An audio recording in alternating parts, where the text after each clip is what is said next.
Great. Well, good evening, everyone, and welcome to our In-Demand Jobs Now live event. I'm Lacey from the Public Library of Cincinnati and Hamilton County, and your host for tonight's event. We will be talking with Adam White from Cincinnati Works, Pat Frew from Covington Business Council, and Brian Holbrook from Job Search Focus Group. If you happen to open your chat function, you will see their contact information that's listed in there, and we will also take a moment at the end where I can remind you that their information is there if you do need that. Tonight we will be asking our guests a few questions, and we'll leave some time at the end for some Q&A. And we will begin our first question. If Adam, you don't mind, we'll start with you. Please tell us about you and your organization. Yeah, so I'm Adam White. I'm the Director of Employment Services at Cincinnati Works. So I want to thank you guys for having me on tonight. Just a quick rundown of me, married, just celebrated 10 years being married this past 5th of June. So unfortunately, I was going to Jamaica, but that got postponed, and we'll reschedule that for next year. Been trying to get there. I have two knucklehead boys, 8 and 5, Braylon and Brendan. Love my sports. So about the organization. So Cincinnati Works, basically we work with those in poverty, and we help them get out of poverty into more self-efficient life. That's our main goal. The organization started around 1996. So, we're still young, even though we're over 20 years in the business and operating, we're still young. Our co-founder, Leanne Phillips, it's a great book that she published called Why Don't They Get a Job? Why Don't They Just Get a Job? I would encourage everybody to take some time out and get that book and read it. It's a good book to read. But yeah, our goal is mainly we work with those in poverty, get out of poverty. We offer a lifetime membership. So you get assigned a coach that will help you achieve financial goals, work goals, and things along that nature, educational goals as well. And then we have staff and specialists that help you with the job marketing and job placement, resume, interviewing skills, and things along that nature. Thank you.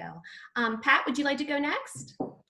Thank you, Lacey, and thank you for having me be a part of this. I'm very honored to be talking along with my friend Brian and with Adam of Cincinnati Works, which is one of the shining examples of nonprofit leadership we have here in Greater Cincinnati. Been featured in the Harvard Business Review, so that should tell you a little bit about all the things they know about employment. So Covington Business Council is a membership-based advocacy organization, obviously located in Covington. Our mission is to advocate for a healthy business climate in Covington. Covington is blessed, as is much of Greater Cincinnati right now, in a tremendous amount of growth.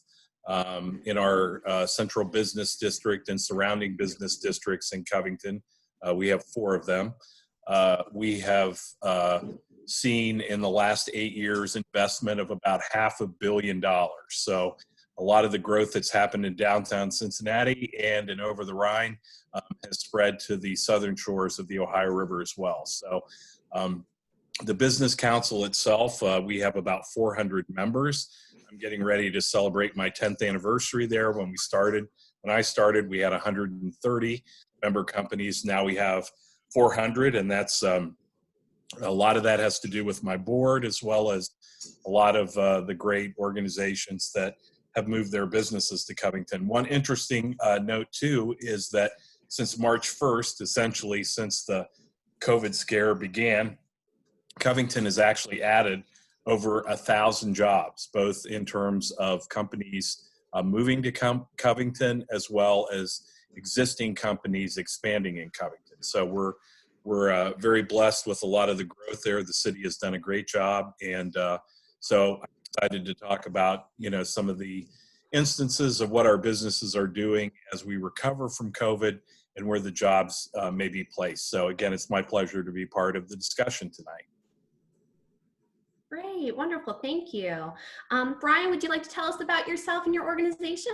I sure would. Thank you again for having me. It's an honor to be included and try to help people. That's what Job Search Focus Group does. Job Search Focus Group, we've been meeting for 30 years. in the past, until COVID, we've been meeting from 8 to 11 every Monday morning. So it's an all volunteer group for professionals in career transition.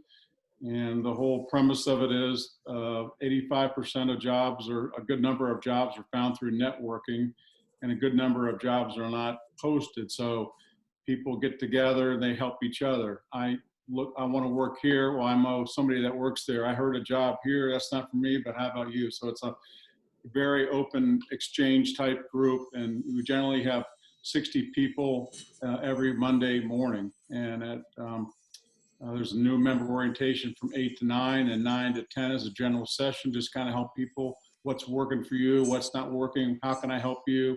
Then at 10 o'clock, we have a different speaker every week on a topic relevant to being in career transitions. We'll have coaches, we'll have companies, we'll have career coaches, we'll have resume workshops. We just do it. Cincinnati is so blessed to have so many great people that will speak at our group. Pat Frew, Dave, from the library. We just have a great bunch of people. So it's an all volunteer group, and now we're virtual meeting noon on Mondays. So on the chat box, there is a way to go to the website, and you can come in on Monday morning or Monday at noon and listen to a great speaker, and you'll find friends on here that can help you, and you can look at somebody else's out there, and they'll say, hey, I'm kind of similar to you. I'm looking for this, that, or the other. So then you guys connect. So it's all about networking and getting people together that help each other. So that's Job Search Focus Group, Hyde Park. Thank you. Great. Thank you all so much. Our next question, I will give this one to Brian again. How has the pandemic affected your members and your organization? A lot of the members in our group are not used to being a virtual format, so they've learned that, and that's a thing that really is important to know. So being on this call that you are on tonight is really helping you all figure out, how the new world's going to go. So our membership is about the same as far as people coming in virtually.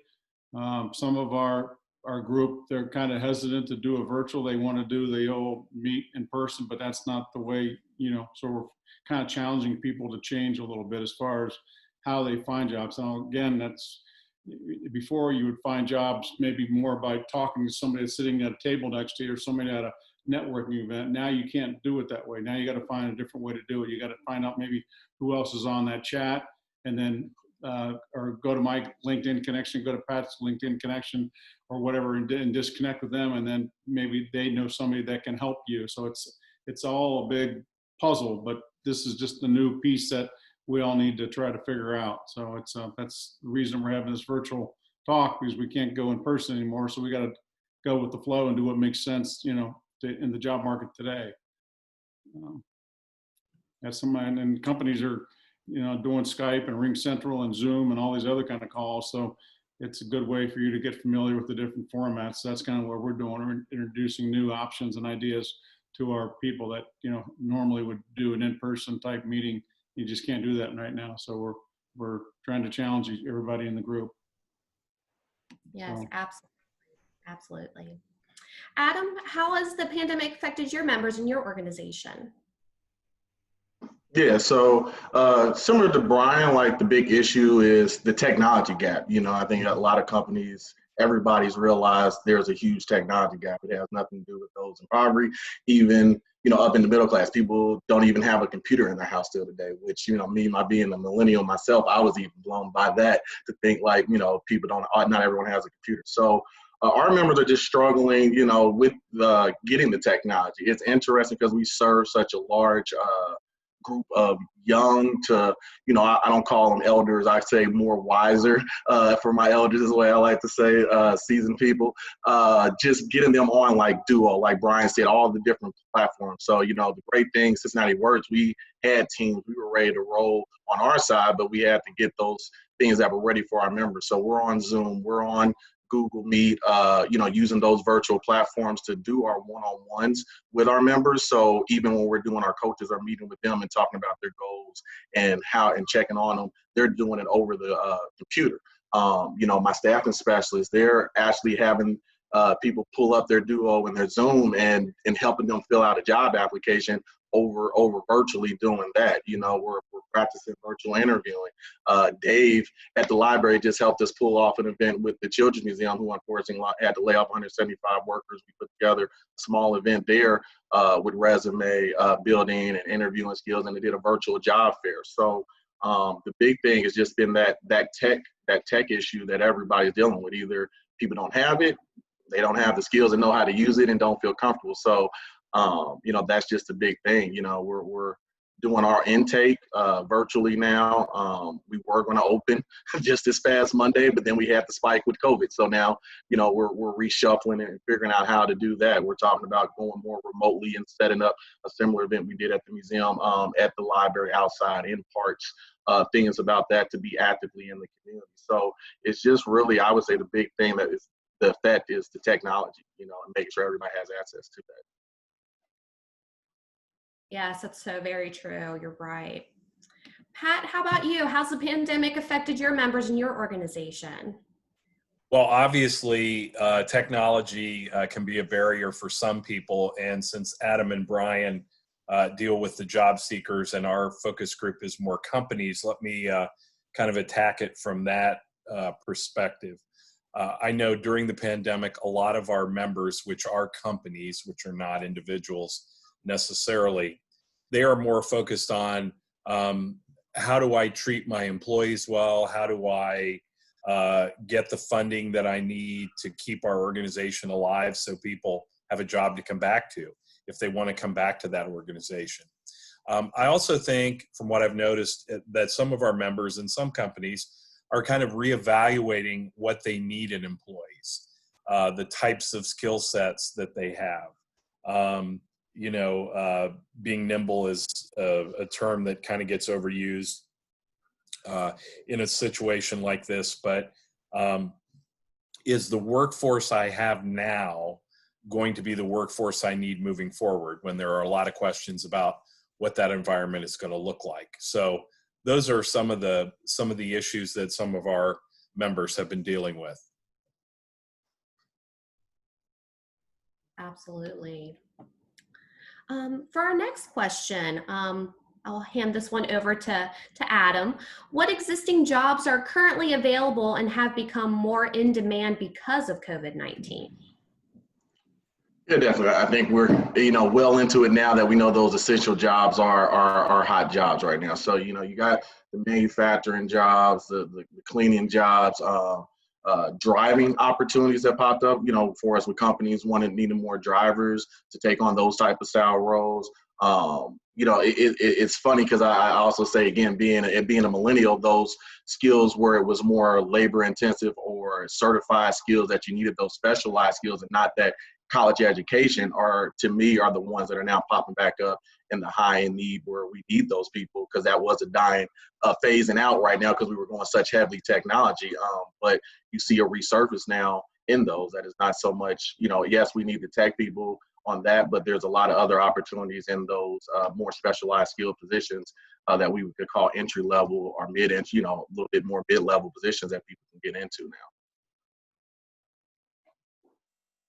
Yes.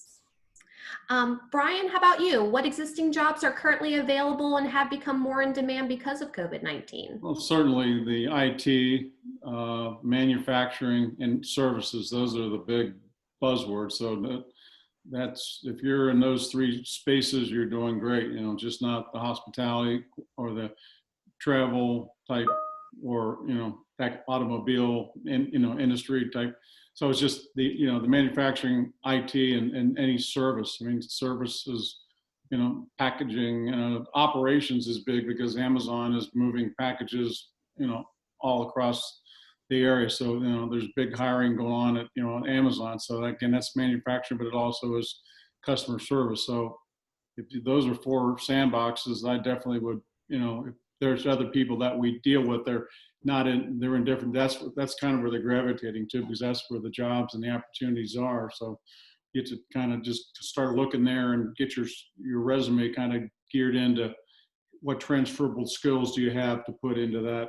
And one of those four boxes is how I would probably look at it. I don't know, Pat, you got any other thoughts on that? Or sorry about that. I'll pass it over to you, then you can ask Pat. If I may, Lacey, I think during the COVID crisis, a number of industries are not only labeled essential, but they are absolutely indispensable to businesses moving forward. Among the companies and types of jobs that we see have been very important in the last several months are banking. I talked earlier about the job growth in Covington during COVID. One of those was Fidelity Investments. They've added 200 positions since March 1st. So, that has been very important as well. And the makeup of our membership is largely based on the service sector, particularly A, hospitality, but B, retail and restaurants. And, restaurants have in the last several weeks reopened in Covington. But the hospitality industry continues to be devastated by all this. Some people are estimating that the travel and tourism and conventions, particularly the convention side of the hospitality business, could take 2 full years to recover. If you know anything about that business, groups are planning a year out to 2 years out to have their conventions. So that was an incredibly hard hit industry in Kentucky, is for that matter, really every other state in the union, but Kentucky depends greatly on the hospitality industry.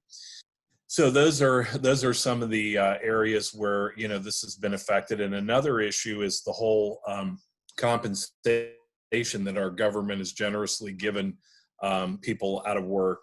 The $600 surplus on top of their regular unemployment payment has created a problem for employers, really, to be honest about it. They have a hard time getting back some of these people. And so I think it's probably a good thing that will help jumpstart our economy more if the government takes that away, which it looks like it will in July. So that's been a real issue for a lot of these businesses to get employees back when they can make more money sitting at home. So, I guess a lot of my perspective comes from the employer side, but hopefully that kind of rounds out some of the answers to questions we've had so far. Thank you. Pat, if you don't mind answering our next question, what new jobs have developed? Well, I spoke a little bit about the financial services industry, and Brian touched on this briefly too. IT is very important. I think really we've also noticed we have some creative services groups in Covington that can also benefit from this. If you think about how people are going to be working in the future, there is going to be a lot more distance or remote learning than what we're used to. So anybody who supplies services in that area, whether it's video or presentations, through Zoom or whatever application you're using, those kinds of services are going to be very important. And really just helping employers to do more with less. There've been we have a lot of office type settings in Covington, and some people have predicted utter disaster for the commercial real estate business, for businesses that work in office towers. Do they need that much office space? And I think there will be always a need for that. As companies return to work, I think you're also going to see, social distancing will be in place until we get a vaccine and everybody gets inoculated. So I think businesses will still need a lot of office space, but I think really any types of positions where people can be adaptable and can help an organization in ways, whether it be technology or moving forward. I think a lot of businesses don't know exactly what the future is going to look like. So there may not be a great answer to that question right now, but I think in the next 6 months to a year, we're going to start to see other expertises laid out there that we never thought would be important to companies for future growth. So a lot of that remains to be seen. Adam, would you like to go next? Yeah, kind of just echoing off Pat. I wouldn't say like new jobs development. My big thing is more about transferable skills.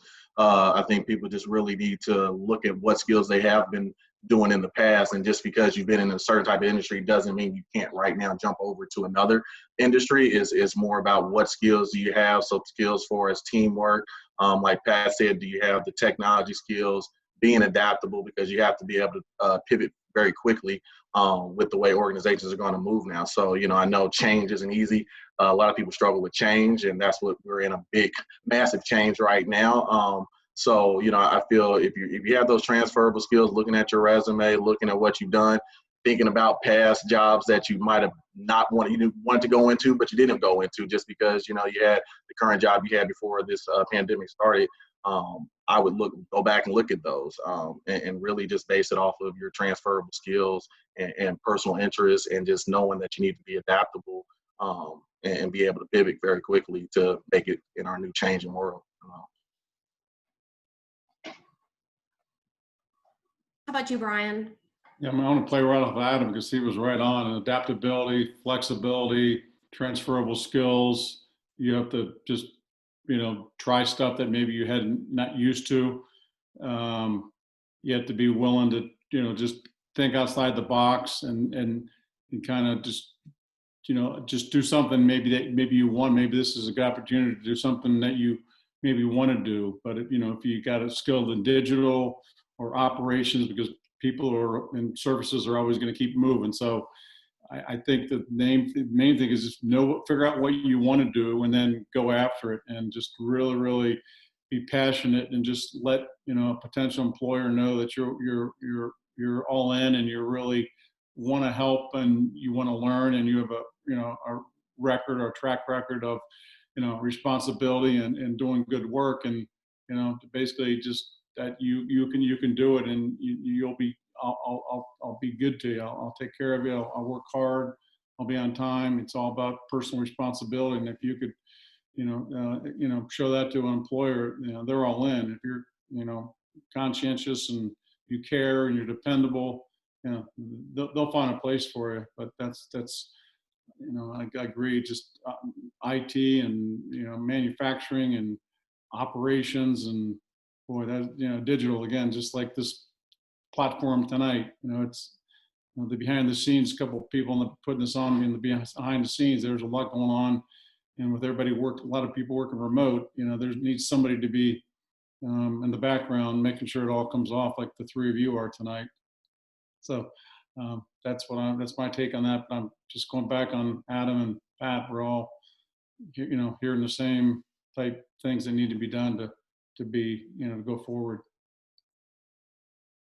Great, thank you. I would just add one more thing, Leslie. This I would also encourage people, just make sure you're proactive too. A lot of employers now is definitely a time to where you don't want to be sitting around, even if you have a job, because it's interesting. Luckily, I'm married to an Amazonian. My wife, she does HR on the recruitment side for the corporate level, and just feedback in her meetings is they're really looking for people that can show that they can always stay busy. Even especially now, like they don't want people that you have to be told what to do. You always need to be now really saying, hey, I got this project, I got this idea, kind of like Brian was saying, to really show your worth and not just sitting still. So. Absolutely, I agree. Yeah. Well, Adam, do you see changes in the ways employees hire and fill positions?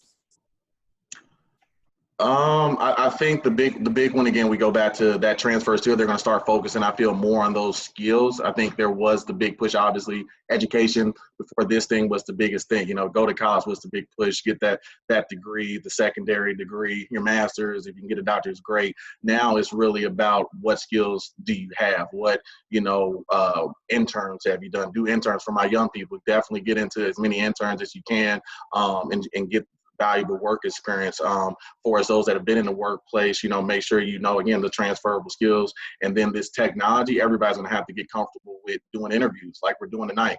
I feel that's going to be how it's going to be. Like, again, my wife, she told me they're going to keep doing their hiring that way a lot with Amazon. They don't see bringing people on site and out and flying them out to the corporate office. It's going to be this virtual platform. So people have to get comfortable with talking on a computer and talking on, your phone and doing meetings that way. So that's just where we're at right now.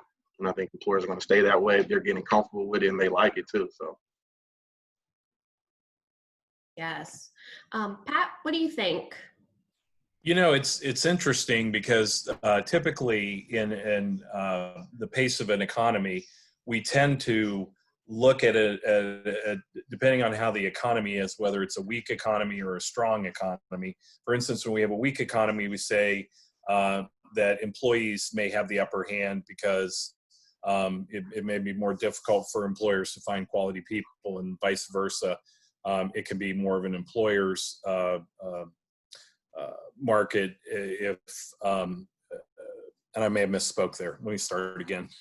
In a strong economy, the employers may have the upper hand, and in a weak economy, the employees may have the upper hand. But I think what you're finding right now is that when individuals separated from companies, whether they were furloughed or in some cases employers shed employees because they may have used this as an excuse to get rid of people.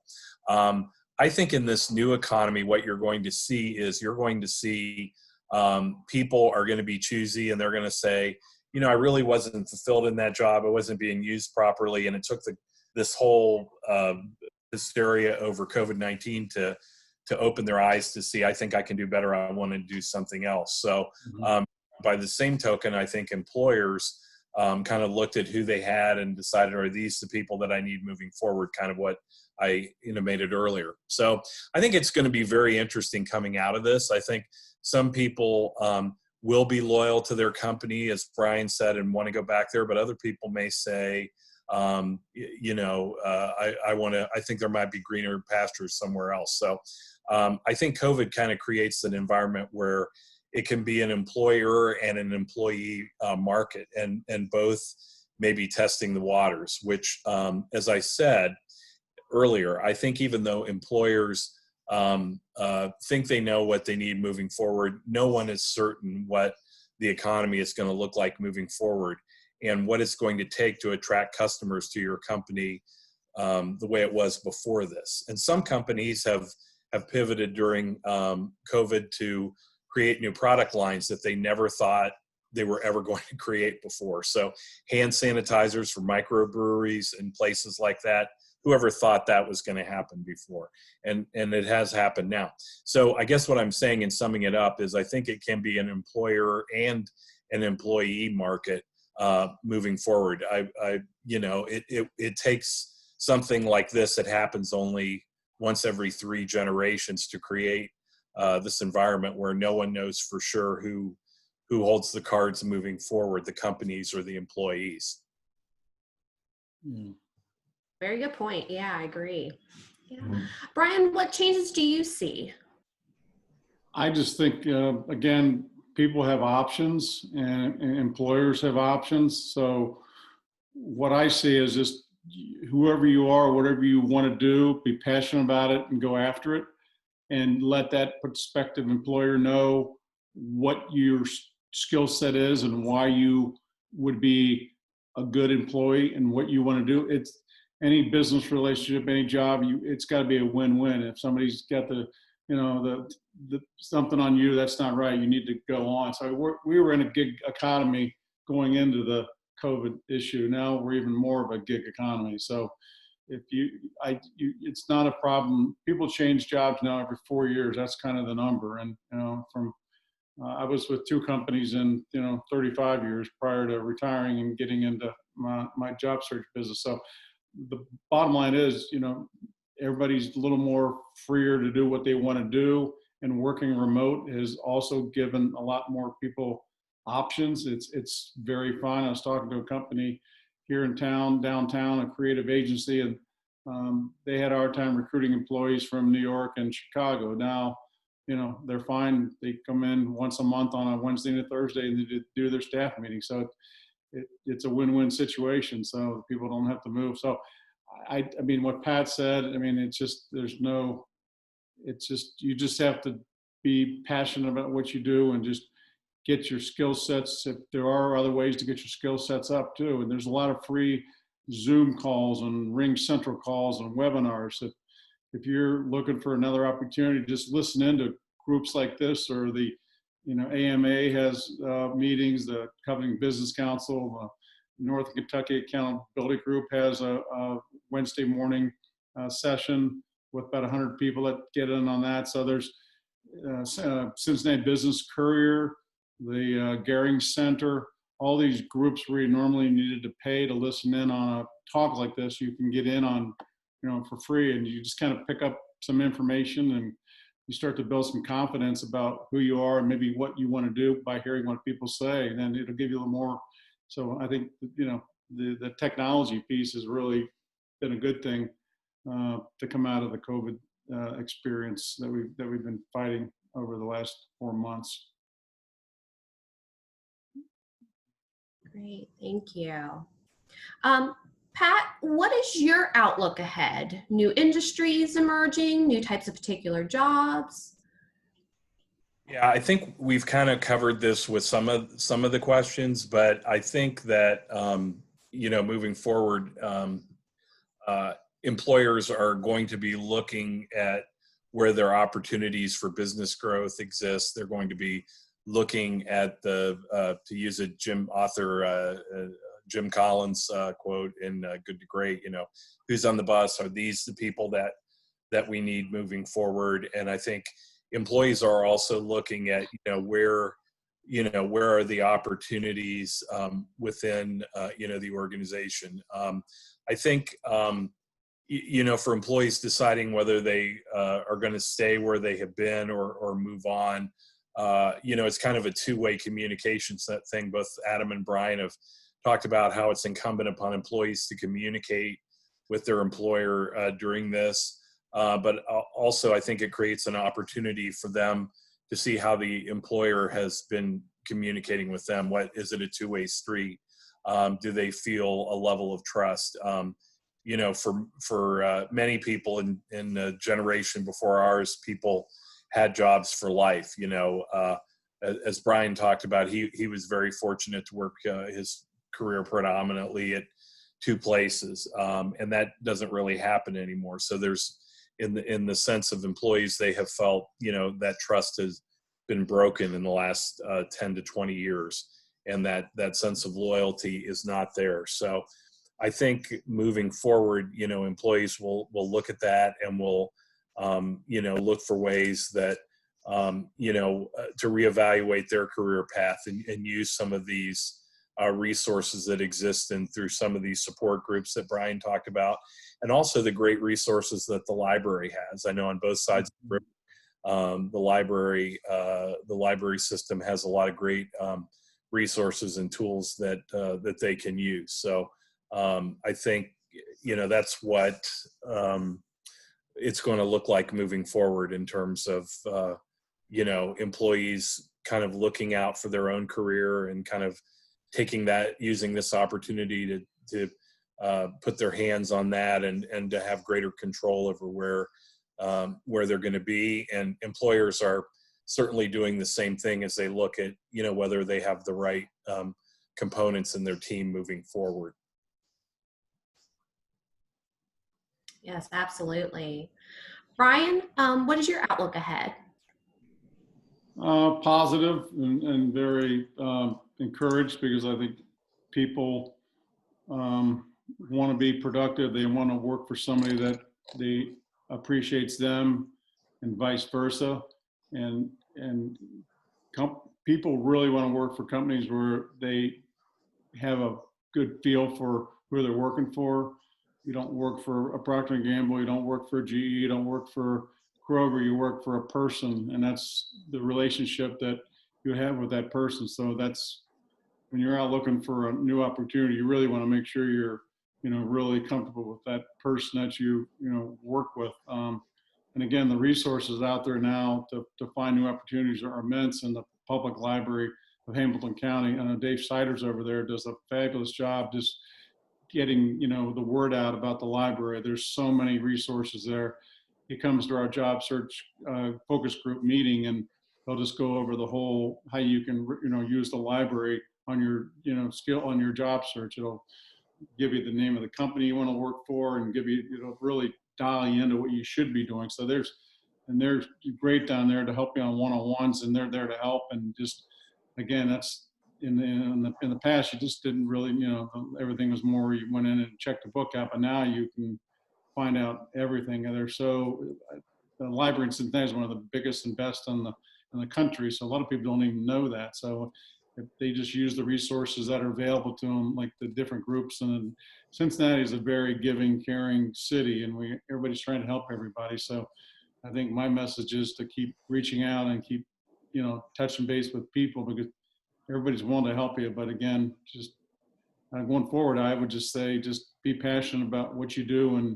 And if you find something you want to do, go after it. And then when you do get that opportunity, just don't do everything you can not to give it up. You want to make sure you do everything that you can to keep your, to earn their trust, and they trust you. And then you have a good relationship going forward.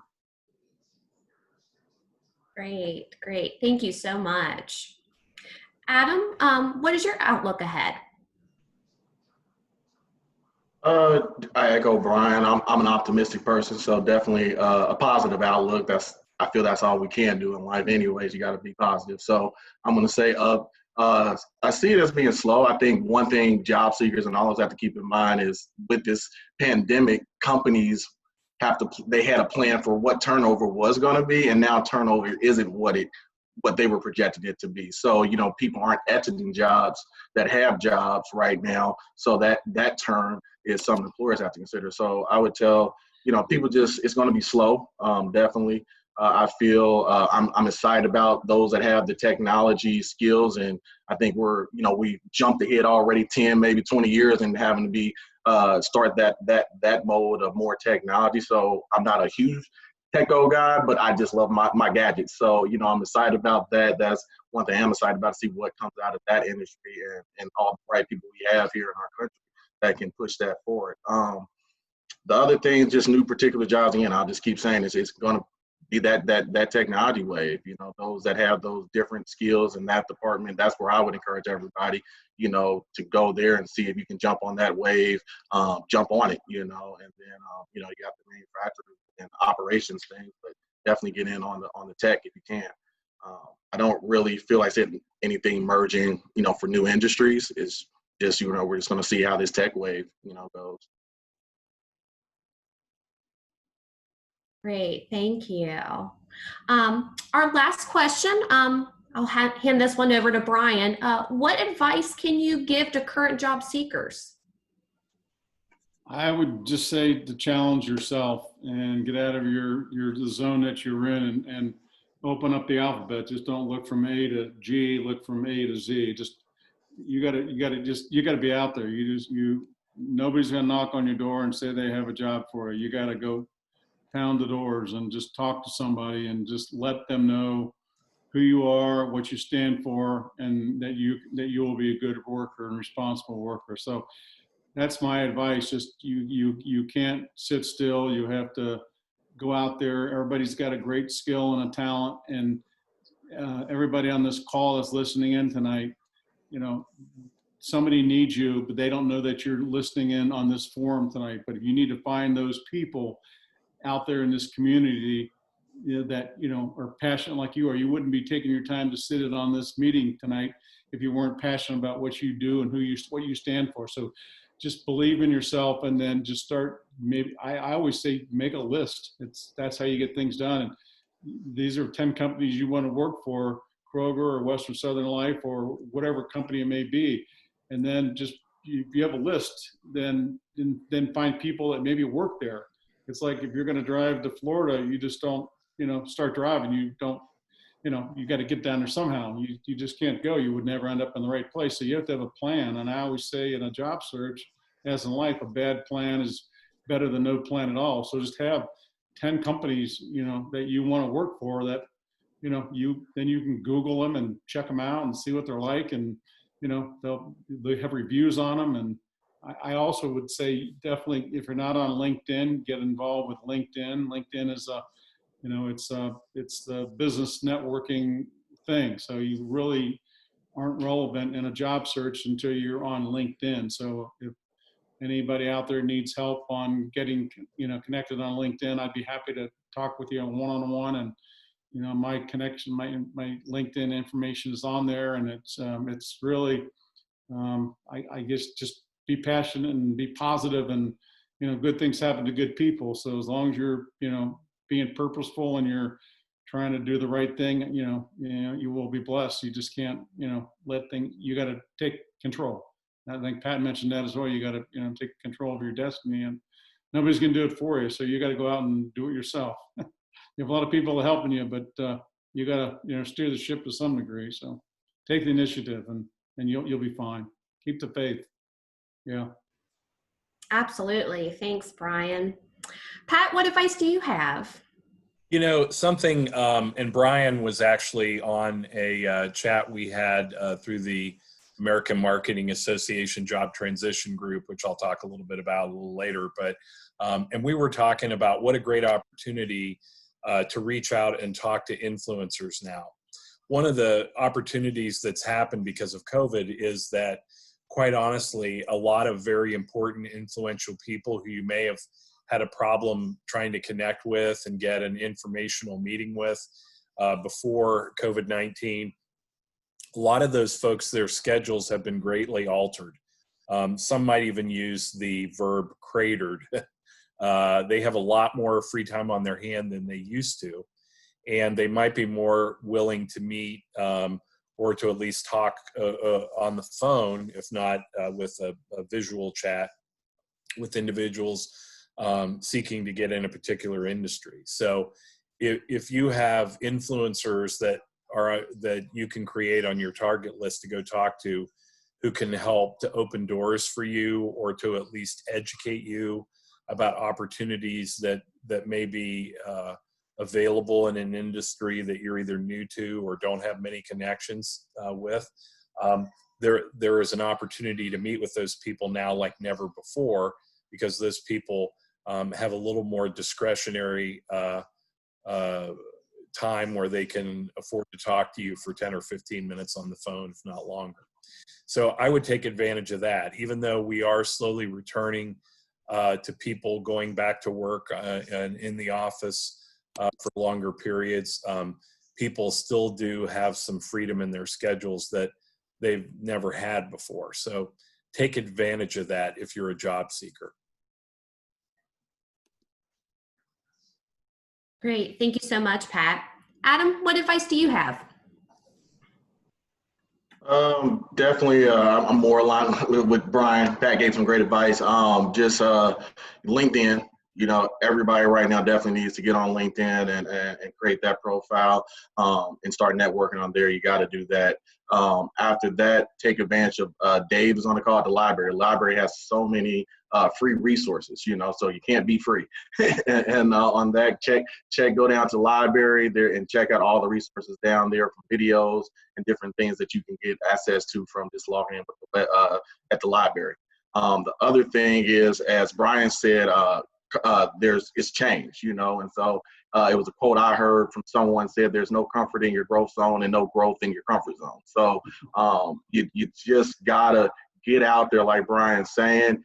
Don't worry about making some mistakes. I think everybody take advantage of, we're all in a new space. Employers are in a new space. We're all learning. So you got to be patient. And then also go ahead and try and find a job now. I see so many people want to wait for this $600 to end. And that's been frustrating for our organizations working with some of our members, is that, yes, that's great, but when that $600 ends, there's going to be a ton of people in the market trying to get a job. And if we know how the housing market works, the housing market, you don't want to buy a house in the summer, even though that's a popular time, but everybody's buying a house at that time. So you're competing against a large amount of people, where in the wintertime, it's not as many people competing against. So, my flip side of those that are taking advantage of the $600 that they're getting right now that it's ending, I would highly encourage everybody to go on and get back in the job market now. It's not as much competition because once that does end and everybody does go flooding back, it's going to be even a longer wait and you're going to go through even more no's just to get that next opportunity. So, I just give that to everybody for people to think about. Great. Thanks so much, Adam. Thank you all so much. I think that was really great advice. And we really, really appreciate that with the advice that you have for all job seekers out there. Before we begin our Q&A session, we would like to take a moment to share some beneficial resources. Pat, would you like to share some? Sure, I can start. The Covington Business Council, we have a Wednesday morning connects meeting, although it does directly compete against a group which I think job seekers would probably get more benefit from, and that is the Northern Kentucky Accountability Group through Natalie Rupert in the Kent County Library. They meet at the Erlanger branch. They used to meet at the Erlanger branch every Wednesday morning. Brian, what time do they meet virtually now? 9:30 to 11 on Wednesday mornings. Okay. Wednesdays, yeah. You can go to the job search, www.jsfg.com, and it'll have all the different groups that have Pat's, group, and it'll have AMA, it'll have Natalie Rupert's group out of Northern Kentucky, it'll have Steve Brown is another person that has a Tuesday morning group. He has about 100 people over at Scarlet Oaks on the first Tuesday of every month. Steve Brown is the VP of Human Resources at La Rosa's, but it's more of an in-person collaborative type thing. They did not go virtual, so I think Pat mentioned earlier they probably won't be going live back till maybe September, October. We don't know that, but again, there are so many resources, and the three of us on this call, just connect with us on LinkedIn or connect with us or through our organization, and we'd be happy to give you other resources besides the three of ours. I don't know if I'll go back to you, Pat. Yeah, let me talk briefly about the American Marketing Association group that I've run for the past, it's been over 20 years. Through the AMA, it's only been about 12 years, but this is a very niche group. It's not to everyone like JSFG is and the Northern Kentucky Accountability Group. This is open really only to people seeking positions in sales, marketing, and public relations. We also accept people looking for fundraising or development positions as well as event planning. But we meet virtually once a month, usually on the fourth Wednesday. And in the chat box, I gave you my work email. So if that applies to anybody, please do that. Not that we are casting aside people in other professions, but when I started this group several decades ago, I found that even in those three select groups, marketing, PR, and sales, that there are more people to help than I can even begin to help. So we decided to make it, kind of a very niche group in the creative sector. So really that's all we do. We don't help engineers find jobs. We don't help school teachers find jobs. We don't help accountants find jobs. But there are other groups that do that. So, and we usually average around 20 people a month, similar size to what we have here tonight, that are looking for help. And so I would invite anybody that fits in those boxes to join us one of these months.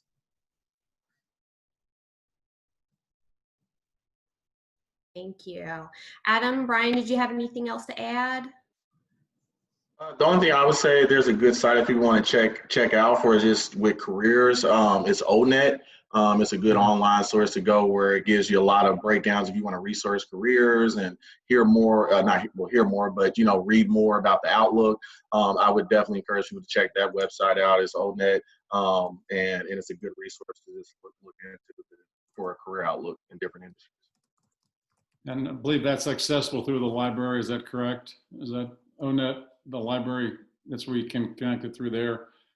The library, I believe. Is that correct? No, I don't think so. I think it's an open access on the website. Oh, it's open access. Okay. ONET. Yeah. Okay.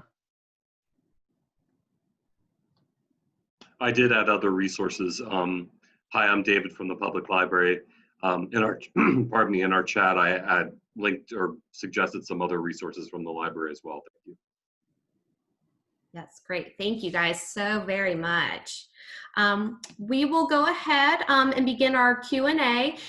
If you do have any questions, please post those in the chat function and we will answer them in the order that they are submitted. We are also doing this event through Facebook, and we did have a question that I will go ahead and ask is, this is from Ann Queen asking, does the HEROES Act apply to all people who are working?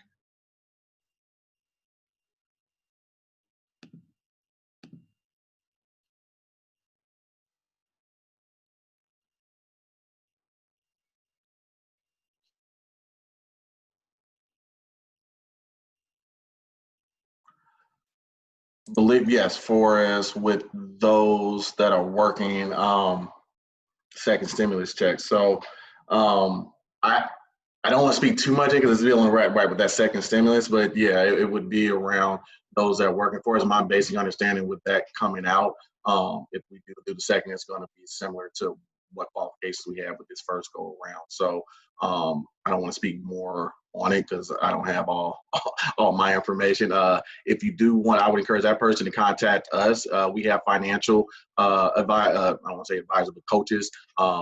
Lisa is our director down Cincinnati Works, and she's a great person that would be happy to give you a call, or Pete or Nina, one of our other financial coaches, to give you a call and talk to you more about those stimulus, because they're a lot more knowledgeable than I am on how those stimulus checks are going to come out. So if you want to give our organization a call, that's great. The number is 513-744-9675. And again, Dave put that link in there, and we'll be happy to reach out to you from one of our financial coaches to talk about that.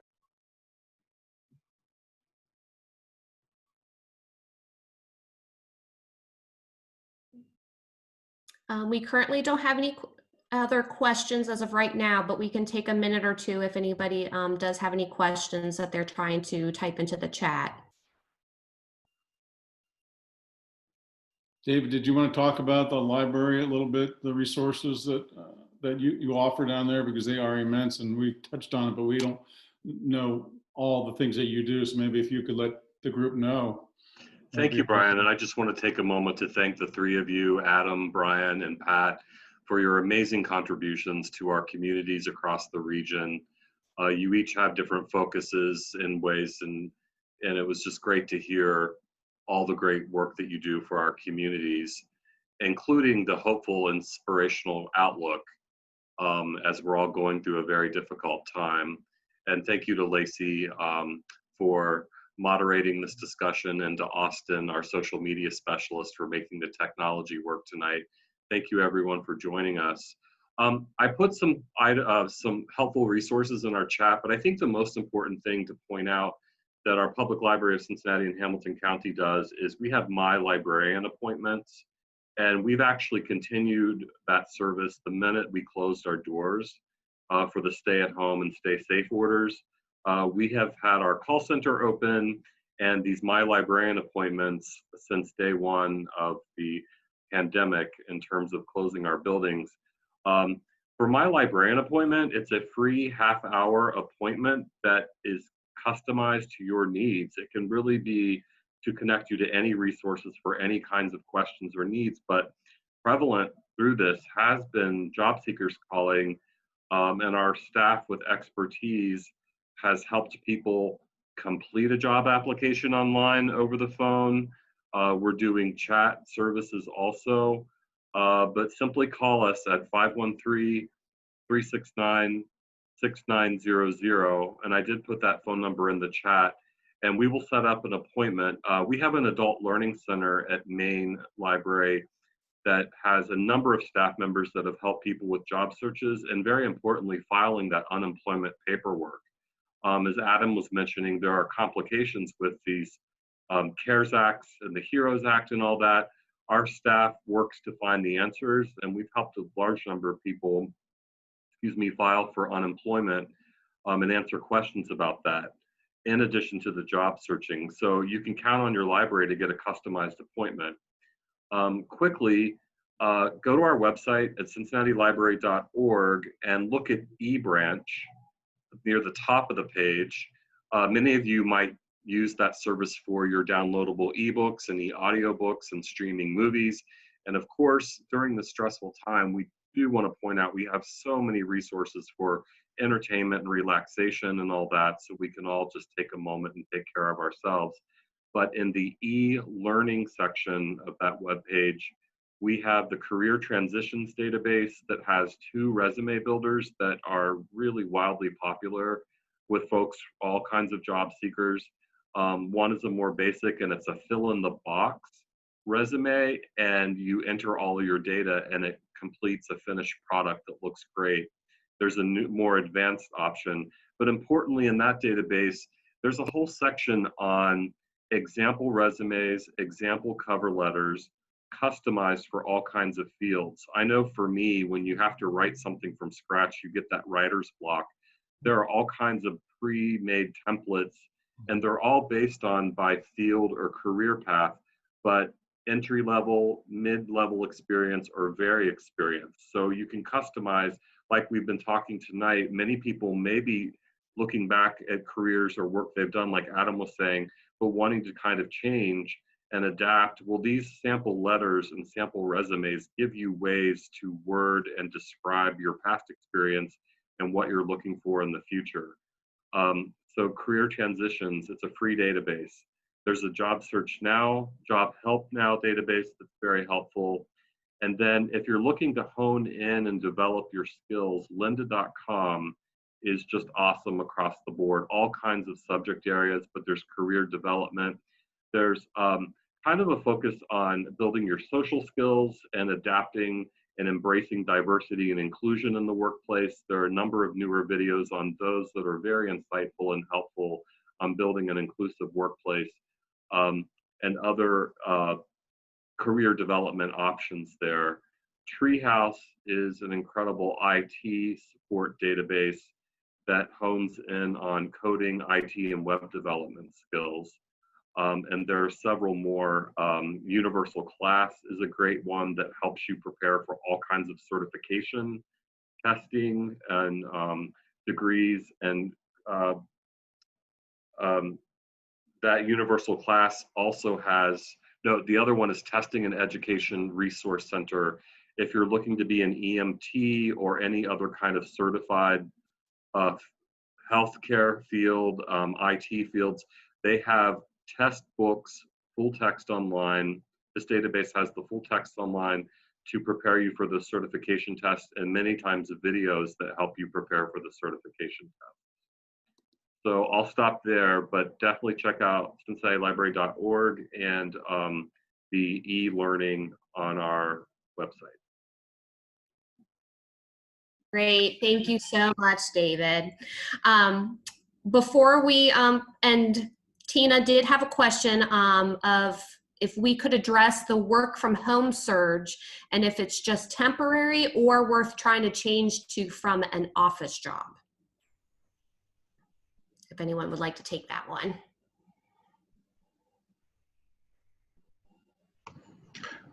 I don't think it's temporary. So I think, again, from just talking with employers, and I get to help people with their resume and interviewing skills, and I also get to talk with employers and having an HR background. It's not changing. My millennial group of age people, we've been wanting that more remote from home opportunities. I think this pandemic has proven that you can be productive. There's a lot of advantages, and people that do work from home are more productive than those people that are in the actual office. So that's some things that employers, I hate to say it, old-fashioned, that thought it couldn't be done. They're getting to see it can be done. So I definitely feel there's going to be a lot more work from home, and it's not going anywhere opportunities. But yes, we will still have that return to work and offices will open. I think it was Pat was saying earlier that they might just be downsizing for us from an office space setting because they won't need as many people there. Yeah, I would say I agree with what Adam said, with one cautionary amendment. At the end of the day, your employer is the one that says you can either work from home or you can work remotely. So I think you need to broach the subject carefully with them. If you are a person that works more effectively from home, and I know I've talked to a number of people who espouse that. I am not a person that works as effectively from home as I do in the office environment. But at the end of the day, it's your employer, so you need to be very careful about how you approach that. To have support for why you think it's a good idea. If you get a sense that the employer may not just carte blanche allow you to work from home, there are situations where one would think, okay, if an employer forces somebody back to work now, can they be sued? But I had a legal expert that we broached the subject with a couple weeks ago, and that's not the case. So if an employer says you have to go back to work, you really do have to go back to work. So just be armed with facts when you talk to the person, and each situation and each individual is different. And there are some types of jobs where they do need you in the office once it's safe to return to the office. So just proceed cautiously when you want to make that argument, to an employer.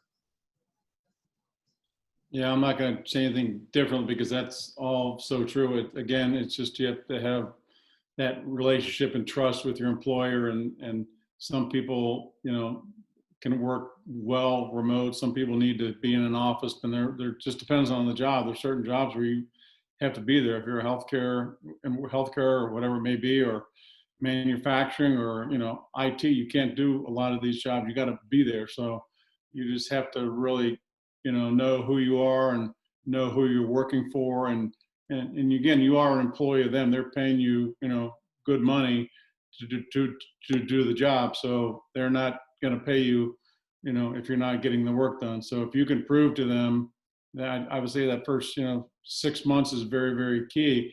If you can prove to them that you're going to be a good employee from home, and you're able to come in just every third Wednesday or whatever it may be, because that's what the company needs. You are an employee of them, so you want to respect what they think is right, and kind of meet in the middle. But you got to earn their trust by, the only way you do that is by hard work and being responsible. So it's a trial and error. So it's not carte blanche, but you definitely want to be worthy and be humble, because that they're willing to pay you, and you got to earn their trust. And it's not for everybody, but it does work. So again, you have to know yourself, and just be loyal to your company, because they're the ones that are thinking you're adding value, and they'll tell you when you're not adding value very quickly. So.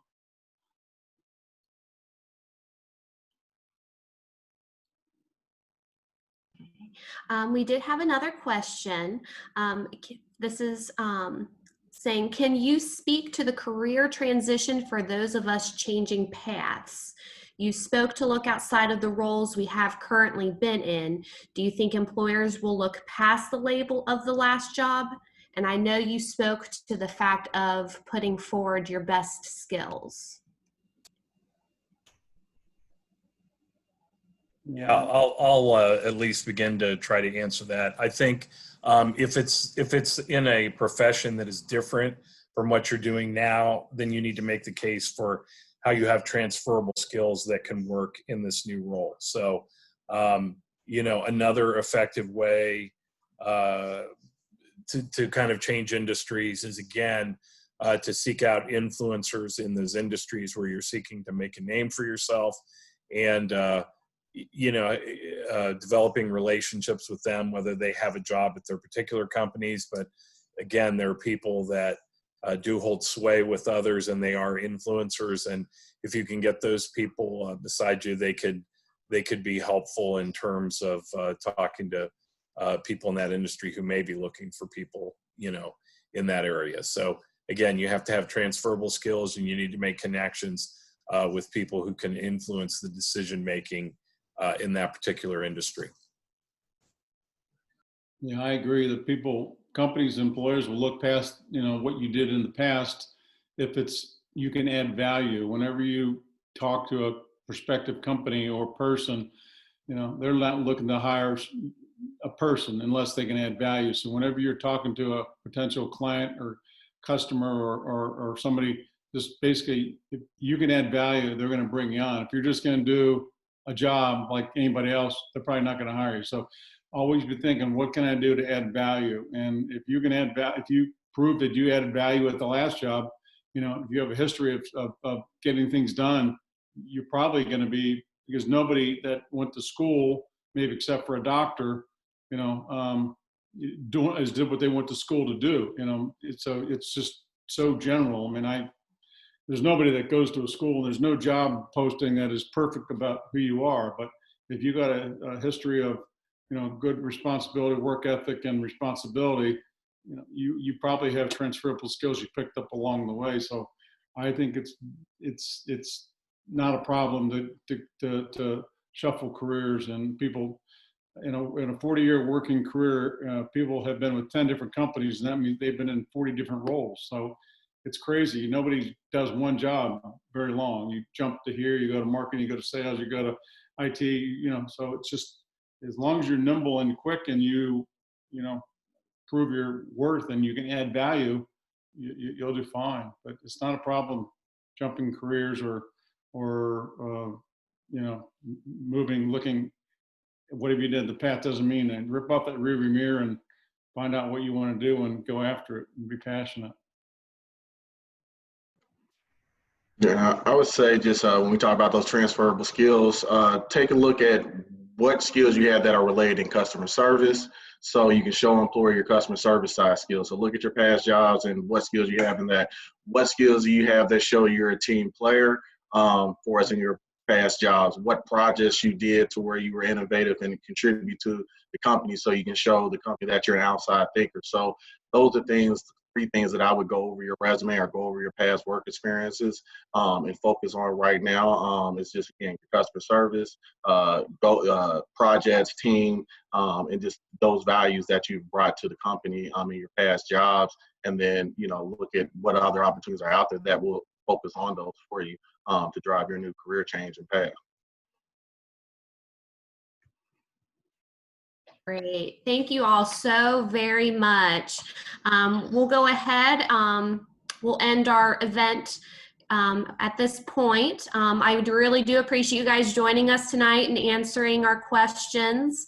And again, if anybody needs the contact information, it should be showing up in the chat function. It should be up at the very top. If you do have any other questions, definitely reach out. And again, thank you guys so much. Thank you, everybody. Thank you so much, everyone. Thanks for joining us. Thank you, David. Thanks, Lacey. Thank you, attendees, for taking time from your schedule to tune in. Absolutely.